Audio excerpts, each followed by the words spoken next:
In the tunnel. In the tunnel. In the tunnel. You're listening to In the Tunnel.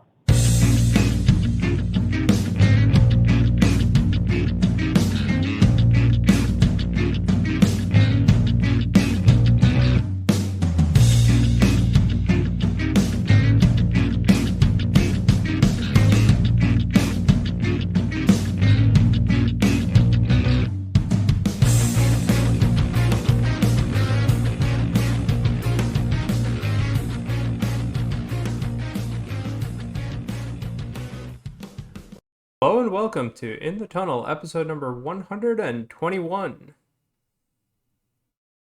Alright, first time that we've done one of these since July. July 5th or 6th, right? It's been, Yep, 4th of July weekend, something like that. yeah, Not for lack of trying, we did outline and plan for one, although that admittedly was in August. So we still had like a month. Um, yeah, yeah, but, but I we mean, always come back. yeah, but there's also a bunch of things that were happening, right? I have a new background, so my internet didn't work for most of the time we were trying to plan in that month. Yeah, but just like cicadas, we eventually come back. Yeah, so let's kick it right off with the MLB playoffs. Yeah, so last we checked in with MLB on this show, there were a lot more teams in the mix. That has since gone away. Yep. My Pirates faltered from like 4 games above 500 to back to like 10 games under. Yep. So what's happened in a month and a half? I mean, We have the White Sox who are like generationally bad to the like we were saying generationally bad in the sports world for a long time this season. yeah. But only now are we looking at it with the eyes of like, oh my God, not only is it generationally bad, but like record setting bad, like Yeah. worst since like the 1940s. Man, I don't know, they're gonna go an entire season with less than a 25% win rate. What's crazy though is the one White Sox game I went to this year, we left in the fifth inning. It was a walk-off home run for Andrew Benintendi. It was like a walk-off grand slam. It was like, so did see just by luck one of 40 wins or something like that. Not even yet. It's like 1 of 30. They had like 3 wins at the time when we went. They and I think they had won the night before, so everybody was I okay. Last year I went to a lot of Pirates games just to get the freebies and then ended up leaving. Yep. So I hopped on White Sox Reddit and they were doing a hockey jersey giveaway at this game and I was like, "Hey, me and my buddies are in town. We're really only showing up to get the jersey. We're going to hang for a few innings. When should we go?" The number of comments I got about don't give this team any money, they're so cheap is like, you do understand I'm a Pirates fan, right? Like, and then when I went to Seattle this year and I was like, I want to get teal Mariners hat, and they're like, the Mariners are actively on Reddit. They're not trying to win. Don't do this to yourself. And I just respond all the time, like, you understand, I'm a Pirates fan. Like, it genuinely could be a lot worse. Yeah. I mean, that the White Sox team is a different brand of bad though. Even They're a compared to different the brand of bad, Pirates. and it's worse because like there's nothing appealing about like the White Sox as a brand. Yeah. Like their colors are black and white. Their logo is like a hard graffiti. Yep. It's just very hard to be like this rocks. I mean, Um, I did think the stadium was pretty nice, in terms the of stadium's all right. Like everything's fenced in and it's wall to wall advertisement. And I like most stadiums are advertisement, but like the whole like it it reveres like Yankee Stadium in that like instead of anything that's a semblance of a skyline, it's just like, oh, go to giant grocery store ad, be like, we sell beer, stuff like that. And it's like that from left field all the way to right field. Okay. It's like you do feel like you're kind of like vertically in a cell. Okay. Yeah, I know. A lot of, like when I was there, it's been like 15 years. So don't remember too much. But it was fine Believe when that that team has actually won a World Series more recently than like 95% of sports teams. yeah. That was like 2005, something Yeah, like that. something like that. But anyway, like okay, let's talk teams that are in the hunt, right? Like you have the Twins pulling up the rear of the AL, right? Mhm. At the moment. Yeah, the Um AL, we're looking at the Twins in the sixth spot. yeah. They'd be playing the Astros as of right now in the three spot.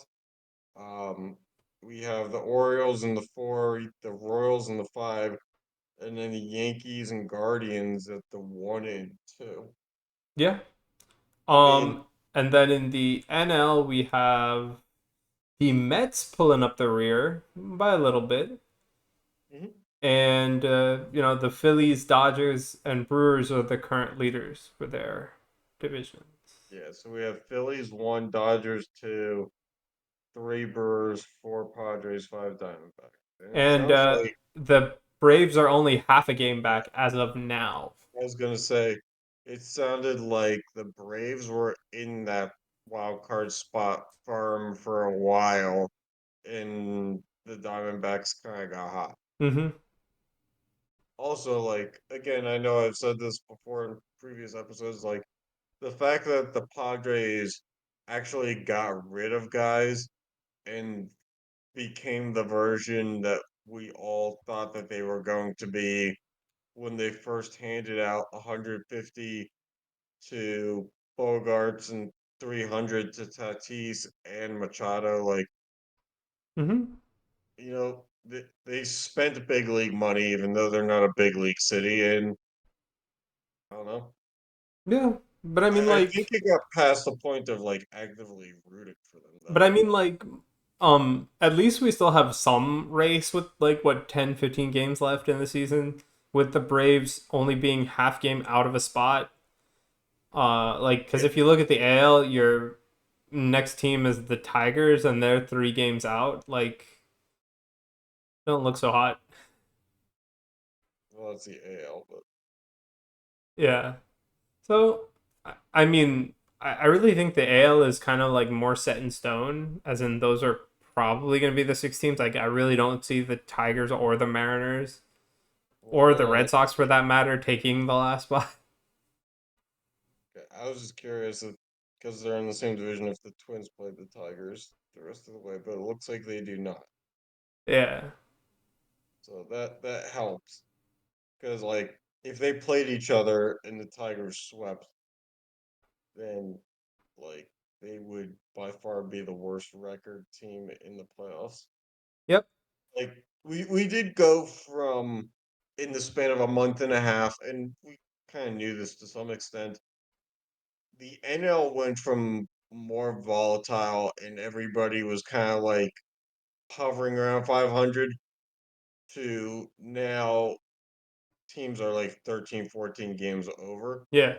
And now the AL is the one where it's like, yeah, the Twins are in sixth place with 9 games over 500, but the next team is only like 3 games over 500. Right. So like we kind of shifted landscapes in terms of like which has the most to gain and the less to lose. Yep. Yeah, but like, I mean, at least in the AL, right? Yankees, Cleveland, and Houston are pretty set in stone. Yeah. Um, Um, I think at some point we have to ask at what point is it Houston's last run? Because like Altuve is mid 30s, Bregman went from perennial all-star to we don't really talk about him much anymore, and their wave of big prospects has kind of come and Hmm. gone. Yep. So, I mean, Jose Abreu didn't work at first base. He's no longer in the picture. Nope. They're winning, but it's pretty much squarely on good pitching at this point.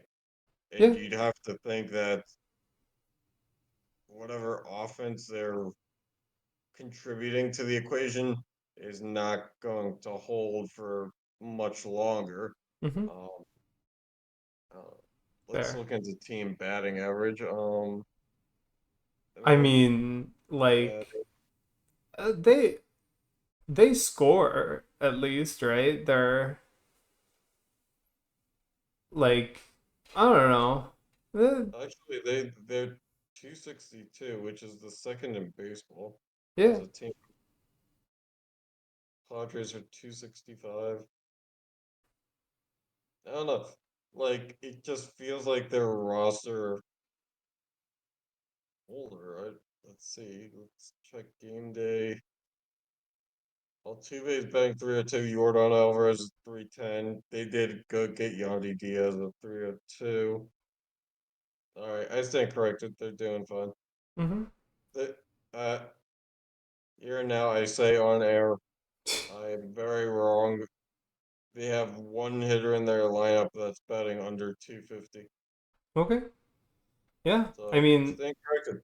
yeah. I mean, according to like run differential, they're scoring a good amount more, so it would make sense. Well, then maybe they reloaded at just the right time. Maybe. I have no patience for them to keep winning though. Um, I've always looked at a team like the Twins and rooted for them, but Hmm. they just have such bad luck in the playoffs. It's like everything that they do in 162 games, it just falls right apart as soon as October hits. I Okay. don't know what it is, but they just a few years ago it was like, oh, the pitcher who used to like drive Uber, stuff like that is like nothing that they do between April and September ever means anything. I think that their best playoff moment was that game 163 that was like in 2008. Like Okay. they fought all the way back and then Yeah. like climbed into it. Yeah. I'd say that's pretty fair. I mean, I think most of the teams that are shooing for the playoffs are pretty good.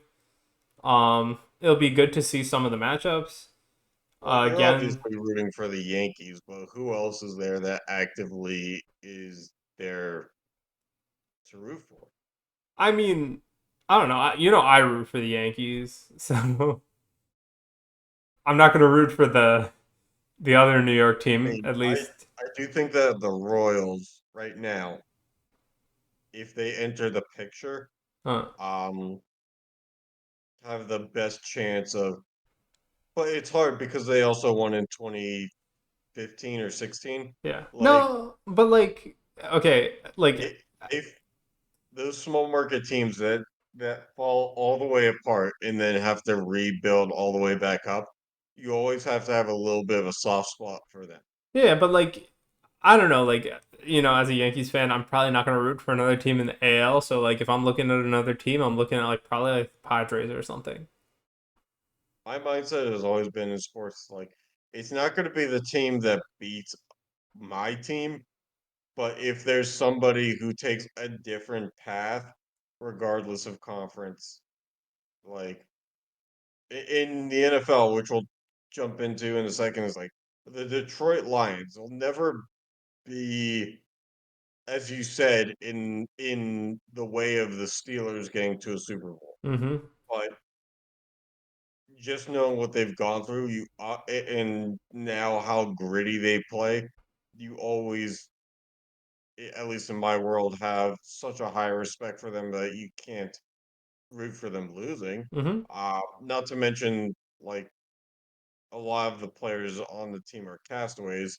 Um, but in baseball, like, I do sympathize with small market teams. Yeah. And even like I know it's out of context, but like if you understand even big market teams that just historically have such horrible stories about like choking in the late regular season or like getting there or having bad injury luck. Like I sympathize with Mets fans because how many times did they think, okay, we have DeGrom and Syndergaard, and then think like they were like Yeah. maybe one piece away from a World Series, and then like within a month, it was just DeGrom's and Syndergaard are both on the shelf. So like I sympathize with those fan bases and teams because like they never seem to have it all go right.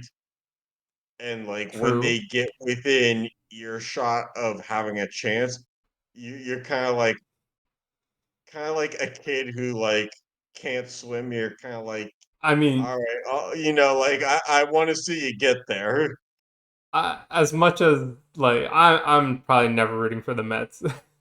and that's fine. We have a different point of view on things though. Like you've seen a handful of Yankees rings, and you've seen one of those rings against the Mets. The Mets are obviously a rival to the Yankees. But for me, like, if the Phillies went 8 years with sub 500 and they didn't have a bunch of $300 million contracts on their team, and they built up through prospects and Mm-hmm. knowing that they basically had a full rebuild, I won't go out and buy Phillies merch, but Hmm.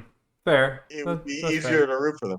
That's Like fair. Tampa Bay, the Rays, the problem with the Rays, like in 2020, we were all very happy just to have a World Series. But the Dodgers, they're like the typical team of like they obviously are going to go for it every year. Yeah. So Yeah, that's how they are. why do I feel like they should deserve it more than the Rays? I feel like the Rays, who have like a $30 million payroll, should deserve it more because it takes advanced analytics, it takes scouting, it takes basically being perfect in your formula to get there. The problem with the Rays is after 2020, there was a sense of arrogance in those players. The Wander Francos, Yeah. and that there even when Franco was gone, the rest of the guys, even this year when I was seeing them in Pittsburgh, like they just have a swagger to them, despite the fact that they're like 5 games under 500. So you start to lose your sympathy Yeah. because the feel good story has come and gone. These guys feel like they deserve it. A feel good story True. always trumps entitlement. Mm-hmm. Yeah.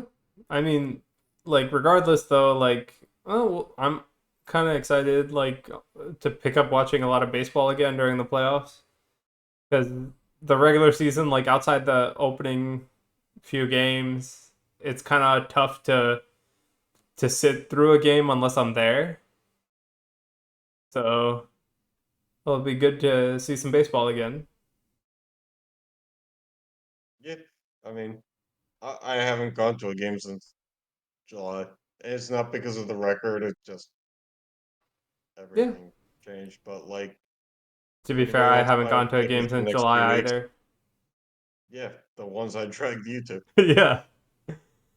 So anyway, let's start talking some. Although I did drag you to the game where the Pirates ran out of fireworks because they hit 7 home runs. Yeah, that was too funny. That was, Yeah, everybody like kind of felt it too, because even the people around us were like, "Did they run out?" everybody lost their voice that night. Yeah. Well, it felt weird. Yep. That was like the last. It's hard to believe that that was this season. Mm-hmm. Yeah. So let's move from the MLB to the NFL now. So why don't we talk some wide receiver contracts?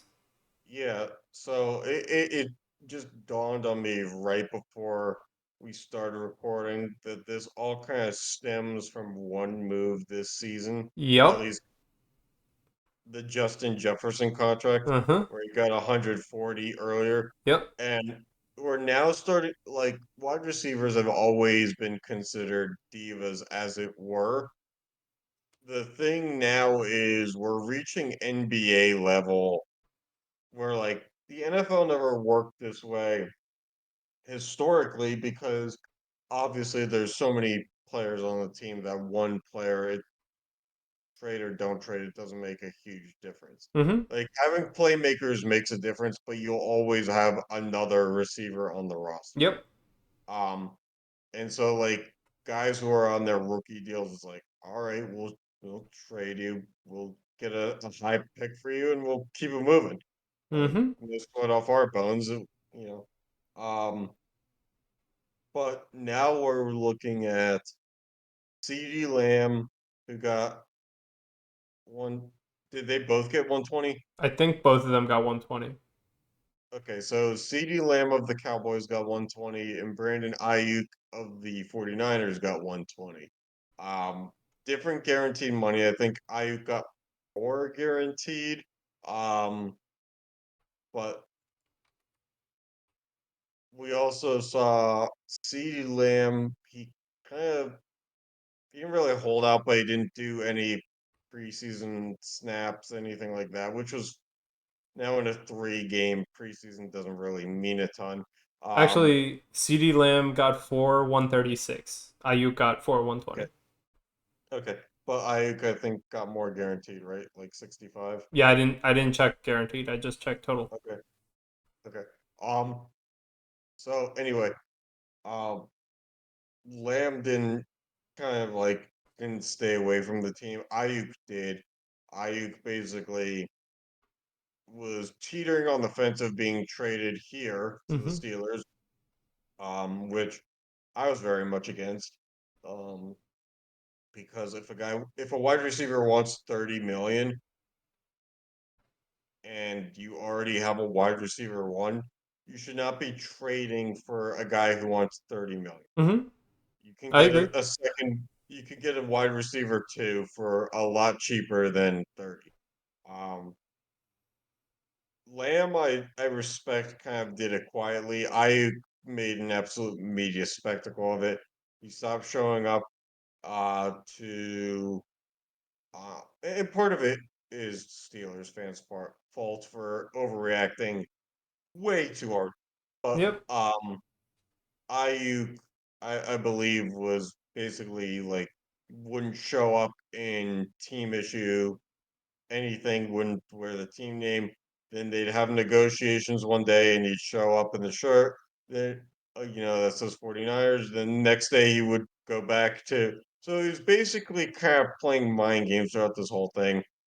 Only for, I guess, what happened is the 49ers gave him an ultimatum of like, take a deal that we're giving you or just decide to be gone.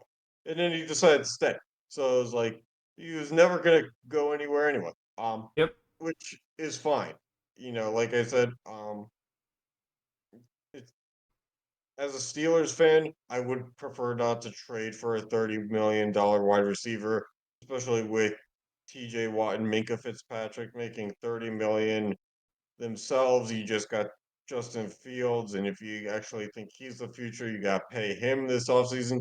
So it all leads to like somebody's going to start a domino effect of getting cut that's going to impact a balance in talent anyway. Yep.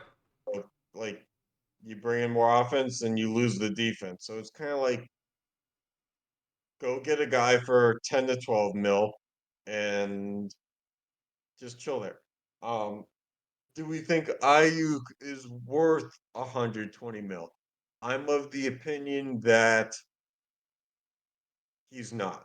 I think he's very, very good, but he's in the perfect scenario.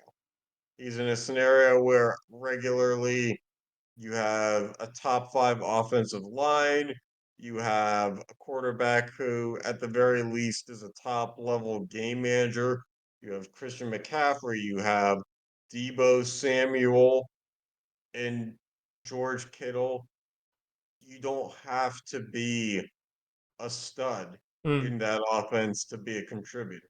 okay. Good Yeah. for him for getting his money and his guaranteed money, but CeeDee Lamb and Justin Jefferson, I think, are more deserving of the contract because if you take those guys out of the lineup, you're looking at a shell of the team.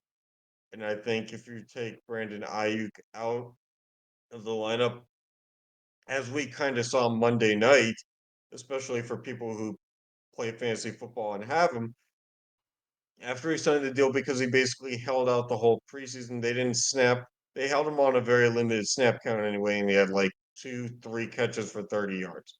So basically a non-factor in the game. They still won by two touchdowns. Yeah. So, and that's against a Jets team that's believed to be at least competent this year. So, We'll see. well, yes, but the reasoning now is that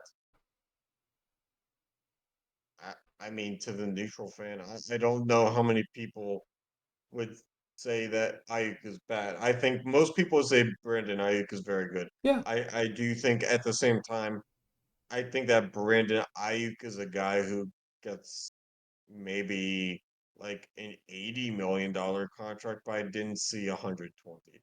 And I don't understand 30 million a I year. mean, A my thing guy who, is with contracts for major sports, it's like there's Mhm. so much money going into it anyway, right? And like we've already seen like quarterback contracts go up by like factors. You're so about to start seeing like all the rest of the players like big name contracts going up by factors. So, would we say that Debo Samuel or Brandon Ayuk is the better wide receiver? Uh I don't know. I I'd mean, say I understand they're different kinds of yeah. receivers. Samuel is more of a Swiss Army knife who they get involved in different ways, but he's also proven to be a very capable and consistent receiver. They gave him a 3-year, $71 million deal. So that's if we're not talking guaranteed money, around 23 mil. So they gave 30 million over 4 years to the other guy who you could argue isn't the better receiver. I mean, I would say that Ayuk, like he only fills like one kind of role. Right. So Most while receivers are. he's like, I wouldn't say one of them is better than the other, but I'd say that his like it's easier to replace a singular role than one person who does multiple things. Correct. And I agree with that. Um, so if one is worth 71 million, can't I can't understand and accept if I'm a 49ers fan 120. And I know I do have a couple 49ers friends in my social circle, and when I was like the Ayuk rumors to the Steelers, and I was like telling them like, look, man, as a Steelers fan, I understand he's very good. I don't really want him. It doesn't make sense in the Arthur Smith system, which, if you're familiar with Tennessee, how they ran their offense with Arthur Smith, is like they had AJ Brown, and then you couldn't name the next guy, and they still made the playoffs like every year. Yep. Um, so that's just how it was, and I was like, 30 million for the other guy if he's not going to be used doesn't make sense. Um, and the 49ers friends, they were like, look, man, we're tired of the drama. Somebody take him. Like, that's all we care about right now. And I was like, all right, like, I'll take him, but I don't want to pay him. Yeah. Anyway, on to the newest tech, I guess, in the NFL with the Guardian caps caps. that some players are wearing. Yeah, so I don't know if Jonathan Taylor's worn it in the regular season. I know he wore it in the preseason.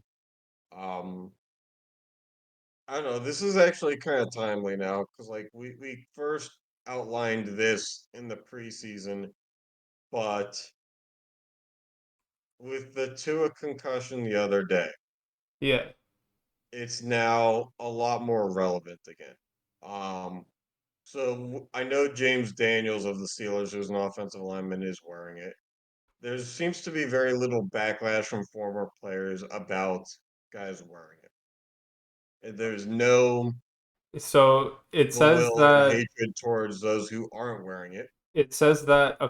last week Jonathan Taylor said that he won't wear it during the regular season games because he didn't get enough reps with it to see how it affects his play. But you get the reps in the game.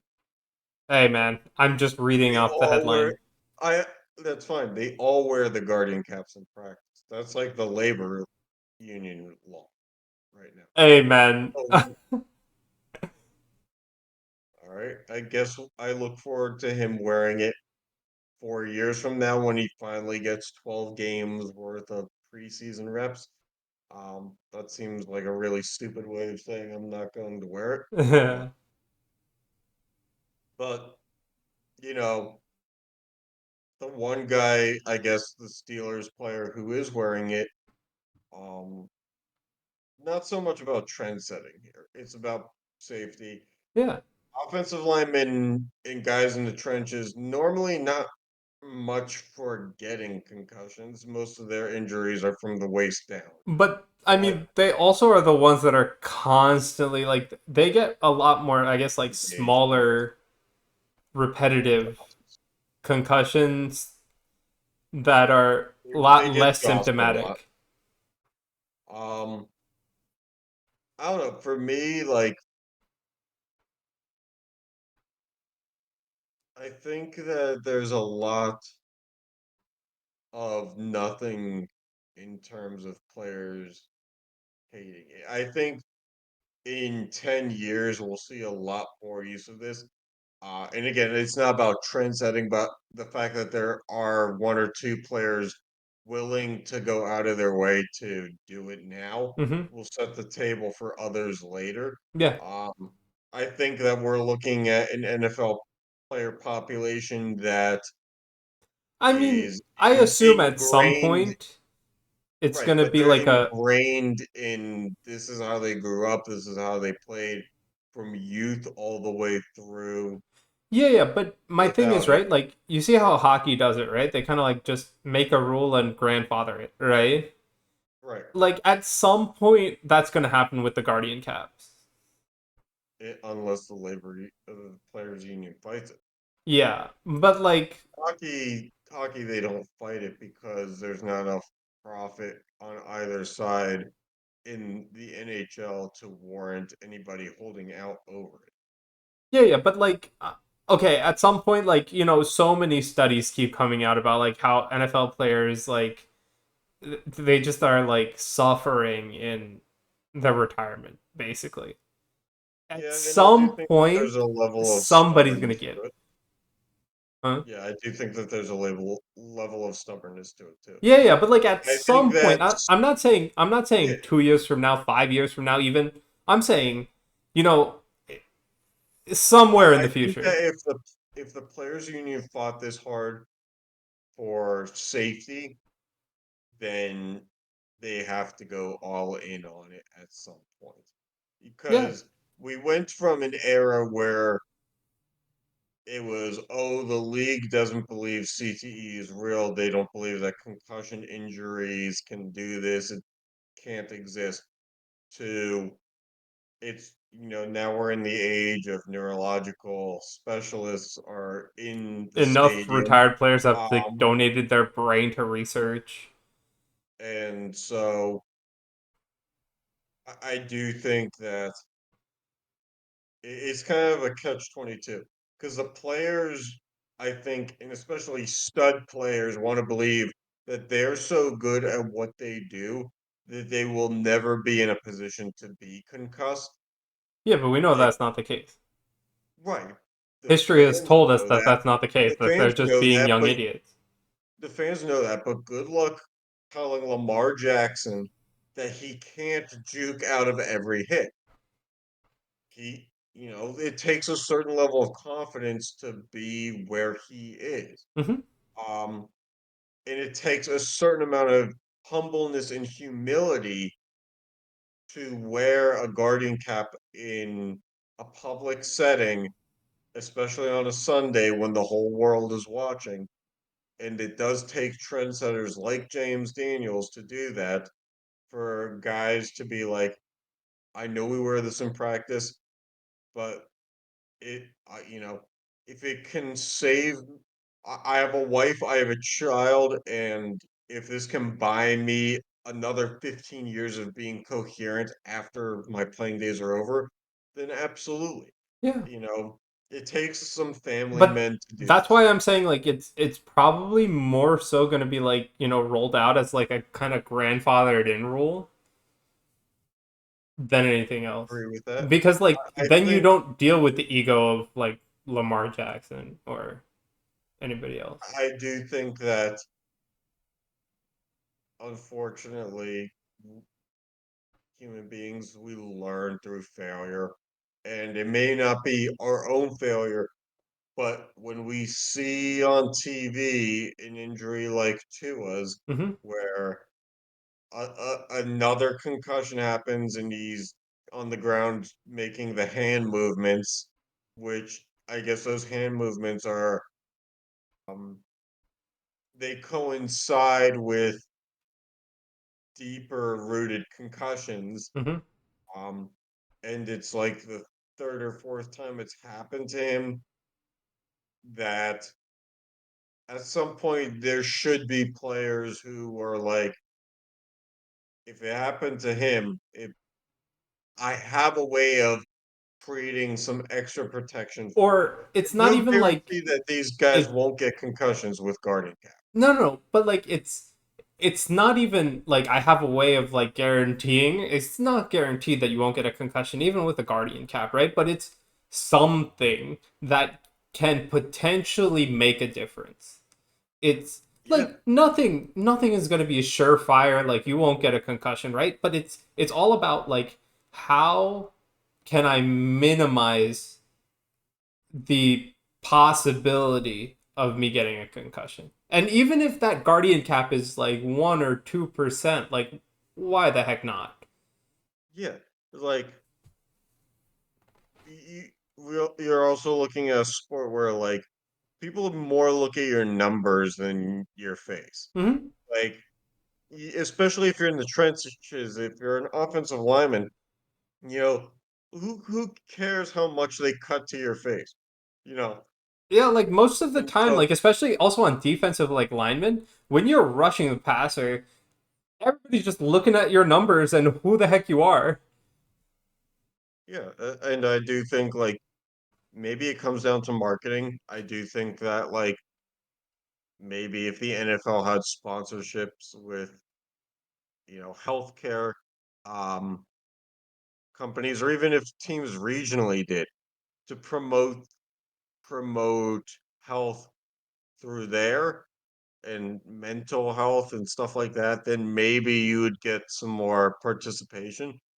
But like it's an ingrained society of having to be the hardest hitter, having to be the toughest guy, that it's hard to get these guys to say, "Hey, I can be wrong. Let me be humble and hey, let me think about." These guys are so taught to chase after the money and take care of their families in the climb, that once they have reached the mountaintop, they're no longer worried about what comes Yeah, next. yeah, but like too many of these guys have lost everything taking care of their family and the climb.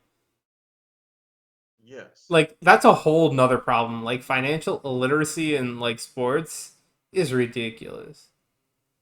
I understand that. I'm more just saying, like, you get married, you have the climb, and you meet a beautiful woman, you marry them, you have a child, and it's all part of the climb. And then you're a 10-year NFL player with a wife and children. You have everything that you ever wanted, Mm-hmm. and you don't look towards what the next 30 years look like. Yeah, Why? Like, why would you like they're it not has to taught be that. based on focus, But it's correct? also like okay, I've worked all my life to get to this point. I'm here. I want to enjoy it, right? It's not about like, like once you get there, it's hard to transition to like, okay, how do I make this, like okay, 30 years from now, 40 years from now, right? Like I know it's not going to last that long, but I still need to be here. Nobody's thinking like that. Or at least not I most of them aren't just thinking like that. my thing is just how many Tuas, how many DeMar Hamlins have to happen before people are like, I mean, how many times did it have to happen before the NFL actually like, said, okay, maybe something is wrong? It took decades. yeah. It can take another few decades, and there's nothing we can say about it. It took the NFL long enough just to But the acknowledge that thing there was a is, problem. this is in the players' hands. Yeah, The yeah, but NFL, admittedly, for all the shit that they do wrong, has tried to make the game way more safe. You can argue that, you know, there's bullshit flags thrown way more every game, but like it's proven, like, the roughing the passer rules that change, has it not proven to make tackling different? mhm. As it, the dynamic kickoff, which we'll jump into in a second, like, has it not proved, like, that arrangement, is it not with the intention of player safety? It's now in the hands of the players to actually give a damn about the But shit then, that like, the see, the only alumni reason before them fought. the only reason that like I'm saying like it's gonna take another quite a bit of time. It's not because like you have players that agree with you, right? But you also have players that's like I've been doing this for 10 years, right? So you you aren't going to appeal to all the players and then they have to do a vote and all this crap, right? Like it's gonna take time, and I mean it took like decades for the NFL to fuss up a little bit. So like if we have to wait another decade, that's just how it's gonna happen, right? I mean I don't want to, but like whatever. Like Yeah, if I you're a think player what's who going to thinks happen, like if you're I a think player that has who to be at the college level. no, well like Like, college and like NFL are completely different, right? no, no, I mean, if guardian caps are mandatory in game at the college level, like a crash course on wearing them. Like, guys need to be in the spotlight with it, not with But hey, like it's that, the that only bad. way that's gonna happen is like they start normalizing it and kind of formalizing it as players that come in have to wear it. Right, which would be a But lot the other easier thing is to like if you're a player who thinks like like okay, well I want to be able to enjoy like after I play football, right? Then you should wear it. Like screw it, right? But like again, a lot of these players have egos. They aren't going to change a thing. So the best thing that can happen is you can wait for these players to leave.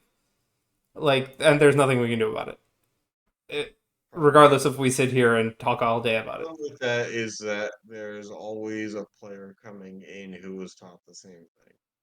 Yeah, yeah, but That's like most, that's how football is. but the Everybody point kind of is, socioeconomically is of but the same the background. point is, right? Like most of the players coming in know they aren't going to get a 20-year long career, right? But you can still appeal to more players coming in than are currently in the NFL.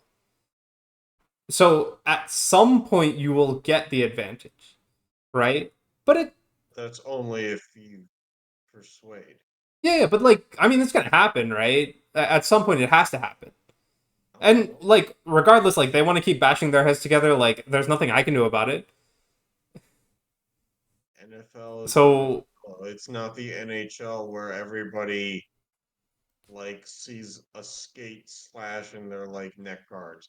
Like it's not the AHL where it's like they made things mandatory. Like as long as it's optional, it's gonna be like no, no, but 99%. like the same thing happened. Like, okay, like helmets, like those Yeah, things, that was a visor. visors, like all those things are We're talking incremental, about like right? the whole fucking brain. Yeah, but like everything's incremental. So at some point it will change, but like I'm not going to sit here and argue about how fast it has to happen because like at the end of the day they have the choice to wear it if they want. All right, let's start to move on here, but let's first take a second. Uh, thoughts on the Tua situation? I mean, it I'm sucks. of I'm of the opinion now that like It sucks. he obviously has brothers who play football, at the very least at the college level. Um, there's definitely family involvement. I don't know how can allow him comfortably to keep going out on the field and doing that to his body. I think the It's a Dolphins mindset situation, right? it's a mindset situation, but like once you learn about concussions and what the symptoms of more severe ones are, and to realize like if I'm a mother of him that three of them are now attached to this, and that's not to assume anything happened at the college or high school or whatever prior level. Mhm. Like there's definitely brain trauma on top of that. I was like, I was telling friends jokingly, but like half serious, like this guy's gonna be in a nursing home soon. Yeah. He's very close to being like he could be one hit away from being like paralyzed, um and like half of a person. Uh-huh. And like if I was in his circle, I would be like, there's no way you can come back at the very least this season. You have to you have to step away from the game and reflect because Yeah, but you like have to be real with yourself. He yeah, already but spent the thing is, a right? hundred Is plus he gonna million. listen? Right? Like the point is, at the end of the day, is he gonna listen? He has guaranteed money on a new deal that's like 100 plus million. Okay. He doesn't need the money anymore. Uh-huh. The Dolphins have drafted offensive linemen early in the past 5 years. I can't speak to how well they've panned out, but he keeps getting hit a lot. Mm-hmm. Granted, this latest concussion, he was scrambling, but the hit from Damar Hamlin did not look like it was very hard. No. It did not look dirty. His head just kind of fell in Damar Hamlin's arm, Mm-hmm. and then it bent back. Mm-hmm. And that was how it looked. So God help him if he actually gets hit hard. Yeah. And knowing the NFL, it will happen. Mm-hmm. So I'm of the mindset this guy is going to die young if he doesn't at I least mean, like, do something like different. with the way, especially like even even if he survives, which hopefully he does, like well into his later years, there is going to be consequences already with how bad it looked. Just then, again, that hit didn't look overtly malicious or anything. No, It and people the will say like if he had learned how to slide, it could have been prevented. I'd argue the way that he's been getting concussions in his career, it I'm eventually was going to happen this way. but like I'm also pretty sure like each concussion is making it harder. Like it like the Yeah, next one is coming a lot easier on a lot like an easier ish type of hit. you play the one position where everybody's trying to hurt Knock you. you. Hmm. But there's Yeah, also they're trying so to many do it rules around clean, the but safety of that position, right? Nowadays. and yet it didn't stop him from getting 2 other concussions. Yeah, I know, I agree. I'm just saying, like, but the point is that like this one didn't look like overtly malicious or, bad in a sense, but like obviously it affected him a lot. Yeah, And like something he has to do something, and hopefully one of that is take time. yeah. I can't justify him stepping on a practice field within a month. We'll see. All right, anyway, on to let's talk I about just think dynamic it would kickoff be as we mentioned it. I just think it would be selfish to like disregard anybody else's opinions on it. Yeah, but they have egos, they got to get through it. Okay.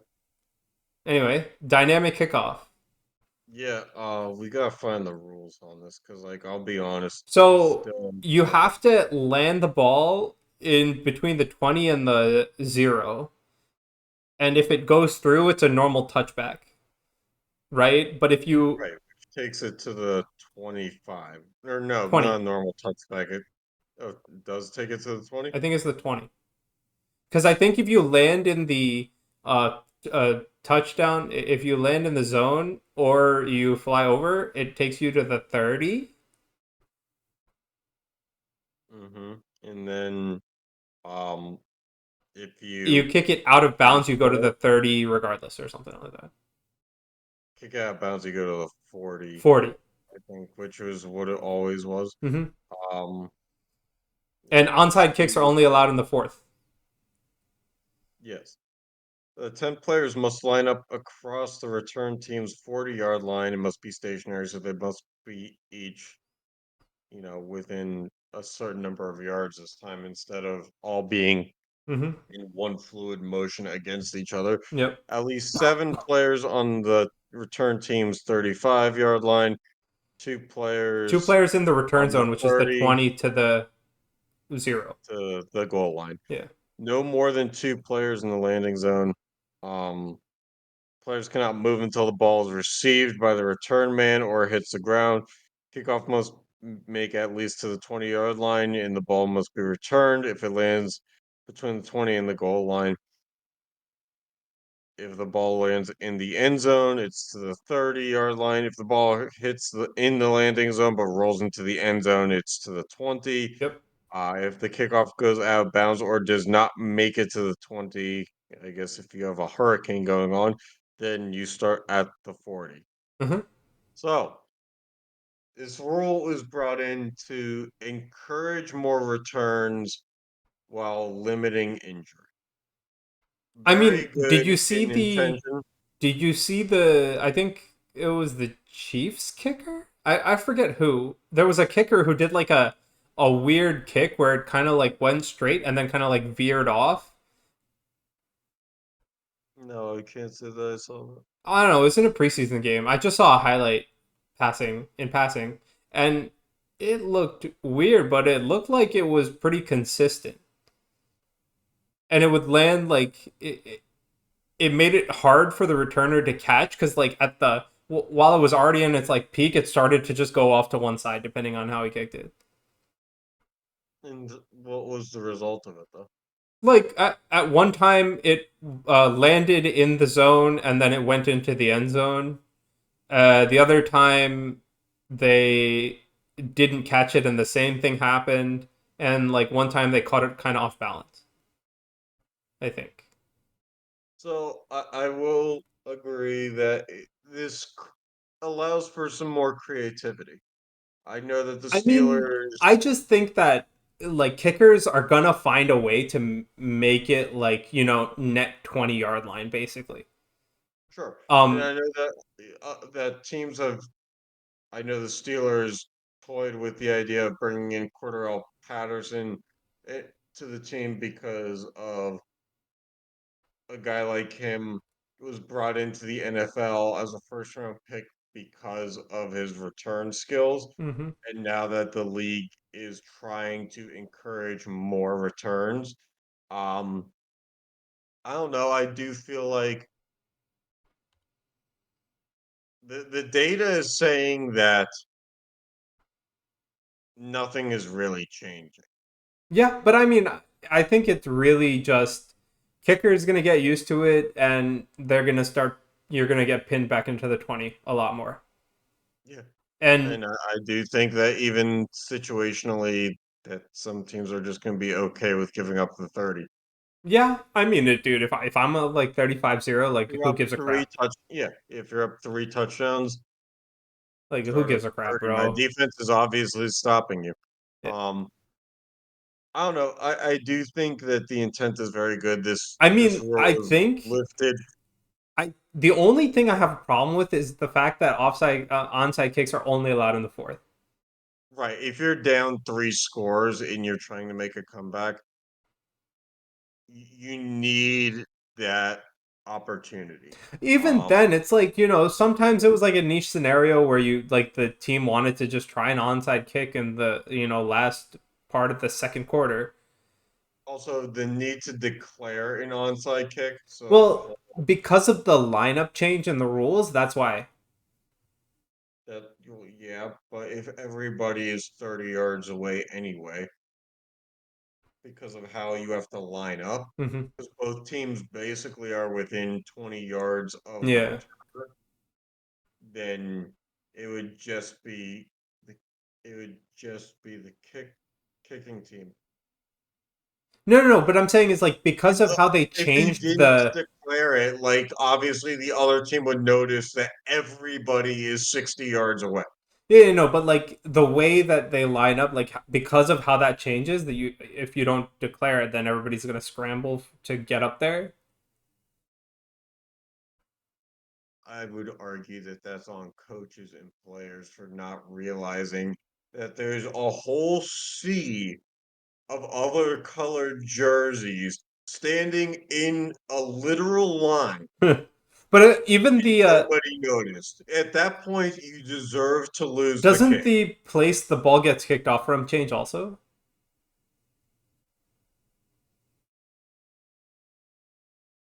No, 'Cause- you kick from the 35, I think, or no, uh, 25. yeah, but don't like I thought. All kickoffs are the same unless there's a penalty beforehand. Yeah, okay, fair.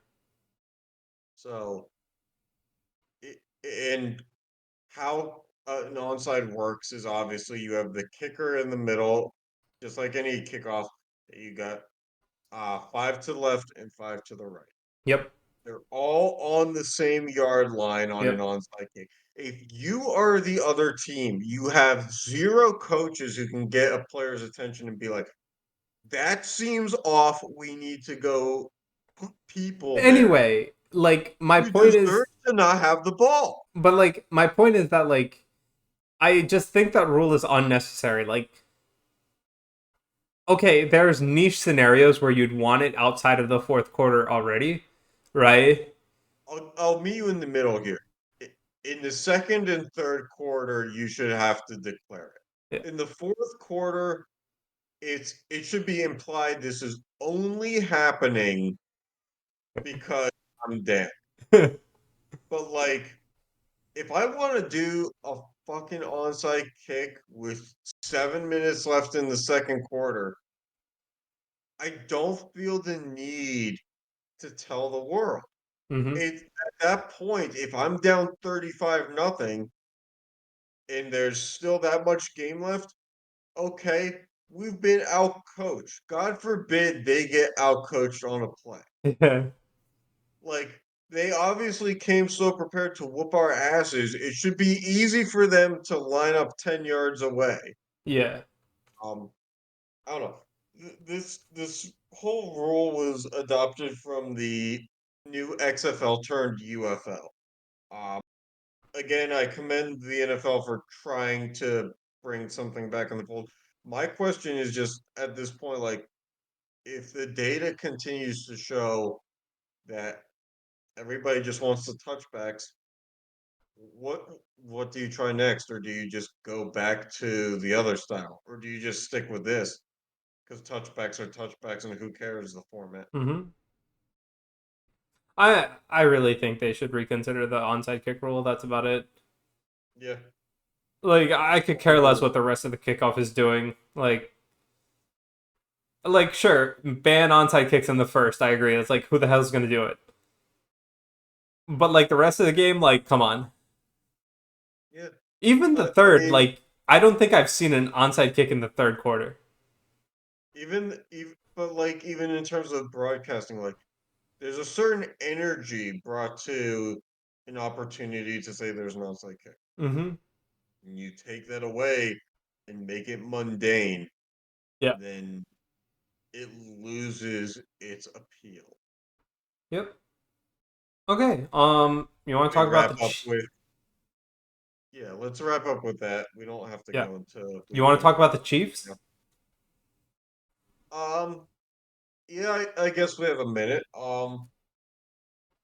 The team that everybody in the media says has a target on their back, despite the fact that they won back-to-back rings. People are now saying like, "Hey, everybody thinks that they can't do it." And Yeah. it's like, well, they did do it twice, but even Brady never three-peated. Um, it's hard to win.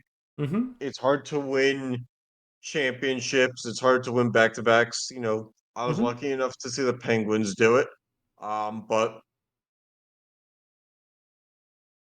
if there's ever a team that seems to keep defying the fact that like they got rid of Tyreek Hill, they got rid of all the other receivers, Mm-hmm. they brought in scrubs off the street. It all really comes down to Mahomes. Yep. Um, And even without Mahomes, in the one or two spots along the past few years where he's been hurt, it didn't stop them from winning. I, they're not obviously Super Bowl ceiling, but um, Yeah. yeah, I don't know. I think that they're more than capable. I think that the bulletin board material is a bit misguided because obviously they've shown time and time again that they can do it. They can do it. They I can think make it work. But the thing is, right? Like you were saying, right? They can make bad or suboptimal situations work, work, yes, and which that is says the a lot biggest. to as like a team. Right. They've been drafting defensive heavy Yeah. overall in the past 5, 6 years because I think they were the first ones to really realize it like Mahomes can get the squeeze the best out of anybody. Mm-hmm. Like as long as they have Travis Kelsey and they have maybe one competent wide receiver, One like like wide they'll receiver he can get just what go they to. can. Yeah. But I do think the media spotlight is this is very Golden State Warriors. Yeah. The first time you won one, it was like, well, the Golden State Warriors haven't won one in a very long time. The second time, it's like, all right, they're on to something here. We're now at the point, whether it be due to personal matters, um, and just them being in the spotlight, whether it be Patrick Mahomes' brother or wife, whether it be Travis Kelsey's girlfriend, whatever it may be, we're being treated with the oh they're so good on the field and the oh we can't let them go off the Mm-hmm. field, which is making it very rapidly hard to swallow this as acceptable. Just in terms of coverage, not in terms of play style. Like I think with the Golden State Warriors, their run between 2013 and 2018, it was like, well, they keep taking down LeBron. It's obviously easier to root for the guy taking down LeBron Yeah. because they built this team. The Chiefs have built their team Oh yeah. and they hadn't won a Super Bowl in a very, very long time, if not ever. And were known as Andy Reid couldn't win the big one, and the Chiefs couldn't win the big one. To now, it's like I can't turn on the TV without like Like there's still 31 other teams. Yeah, but And I mean, even Steelers fans are like, well, if the Steelers don't win today, at least the Chiefs won. Okay, well, the Chiefs are going to get their dose of entertainment value out to the world, whether they win or lose. yeah. Don't you fucking worry about it. So like it's now become easier. I can't speak for other diehard sports fans who live and die by their singular teams, but it's starting to get annoying. Mm-hmm. And it's not. It wasn't enough when you have the first takes and Skip and Shannon's, Mm-hmm. all these other talk shows who talk about the Dallas Cowboys nonstop, talk about the Steelers nonstop, talk about, you know, the same five teams over and over again. There's talk about LeBron and KD and, the same 20 players over and over again. It's getting to the point where this isn't just one talk show that I can avoid. This is every time you clock into any NFL game. Yep. And I just turn off sound at that point. it's, I got Sam being like, oh, she's making notes when I do my fantasy football draft. Travis Kelsey's the only thing that you have to do. It's like Sam doesn't know shit about fantasy football. Like it's all just becoming too much. And part of it is that musician that I refuse to fucking name, but like this is like at some point Hey, give people like, privacy. I I know mean, they're not asking for it. I'm asking you to give those people privacy.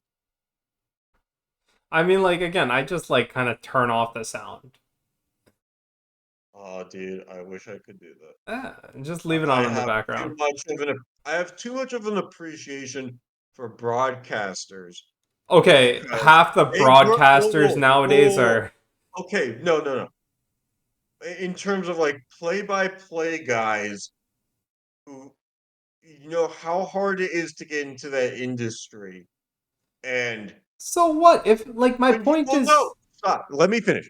When they hit their pinnacle and they hit the top of their game and they're doing NFL games, they deserve to have their voices heard. The yeah, content but is the problem. that again, like, I agree with you, right? They did a great job to get where they are, but I ain't listening to that yapping, and that's at the end of the day, I would have to listen to it. Right. But like I No, don't want I will not I won't mute for an hour because of what was said for a minute. no, but like it's not even a minute, right? It just keeps coming back. It's like, oh hey, this play It happened, is and a boomerang effect. yeah, and I won't mute. I'm like you. I'm not muting because it's one time, 1 minute something was said, right? It's every couple of plays it just somehow comes back and forth and goes away, then comes back. Exhausted. It's exhausting. It very much resembled Tom Brady's career, where it was like when it came time to the playoffs, you might as well just not have talked about anybody other than the Patriots. Yeah, but I mean, like, yeah, like The offseason, all you could talk so, about was, well, but who can beat the Patriots? But this isn't even sports. It just is kind of attached to but the like hips. my point is that okay, like they even the play-by-play guy, the color the broadcasters, right? They're getting paid. Doesn't matter, but like I don't have to put my ears through it. Anyway, I wish I let's could do that to myself. let's move on, right? Okay. We had the NFL in Brazil. Yeah. So that turned into like a nasty rumor of, oh, we're sending two teams that wear green, and the whole world thought that they were just both going to wear white uniforms because there was an actual belief that wearing green in Brazil was too gang affiliated, that was going to lead to rushes on the field or something. Um, yeah, that didn't happen that way. Yeah, Also, good. it's really hard to play a football game when everybody's wearing the same uniform. Um, I watched I thought the game for its entertainment value was very good. Mm-hmm. Um, they did do the one weird thing that I don't know if you noticed, but like when they put the games in London, stuff like that, they treat it like a Super Bowl and they put one of the end zones is one team, one of the Yeah. end zones is the other. They put the NFL in the middle. Yep. They put the NFL in the middle, but they treated the Eagles like the home team. Yeah, Both because end zones were Eagles. it was their home game The though, right? doesn't matter though. Like the NFL is trying to promote the NFL Yeah. and both entities. I did think that was a little bit weird. Although to their credit, the in-stadium broadcaster, PA guy, was doing a hell of a job of hyping up everything. Yeah. But um, that very well could also just be because obviously no NFL game has been there before. Yeah, fair. Um, they I played in a mean, smaller stadium, like a 50,000 stadium, soccer stadium, which is a bit polar opposite to the Wembley stadiums and other London ones that were at least, I want to say, double that. But the sound factor on the broadcast was very good. mhm. And the atmosphere appeared to be very alive. Yeah. So I'm not opposed to that becoming a yearly thing. I just think that at some point you have to start sending different teams each year. Mhm. You can't send the Jaguars of the world every year because if this is going to screw with teams' home games, it should be on equal footing. Yeah. Everybody should lose one at some point. It shouldn't be, oh, the Jaguars play 6 home games and then they play the other two in London. Yeah. What are you gonna do at this So, point? Like, I mean, there's also like teams, like which team is going to, you know, like if you take away a like Eagles home game, which they did, right? You lose the people who are coming to the Eagles game, but you gain all the people who are going to the Brazilian game, right? right. But if you I take mean, I away a do guess, Jaguars game, that number you're losing less and gaining a lot more, although I right? do guess now that I think about with the week 17 or 18 being implemented into the fold, like there's always half the teams have one more home game than the others Mm-hmm. because you have but like I think that at the very least, and if you're going to do it that way, um, Yeah. whoever it has to be two teams that have it should be two teams with 9 home games playing each other Hmm. or whatever because Wait, it, eight the home games, 9 versus 8. right? So it should be two Yeah. teams with eight Okay, home games eight playing each versus other seven. neutral. I feel. Yeah. Yes, if you have the +1 margin for home games, one of those two of those teams should be playing neutral because at the very least you're selling as many home games The as rest of the league, basically. right. Exactly. Okay. I think that's the criteria going forward. Okay. You want to do a week? I know we're week two. We've already talked about Tua, but you want to do a week one recap to end it out? Maybe like a 30-second one. I don't know. Like scoring appears to be down um overall, but there definitely appear to be some high power offenses still. Um it's hard to think that the same teams won't still dominate. Yeah.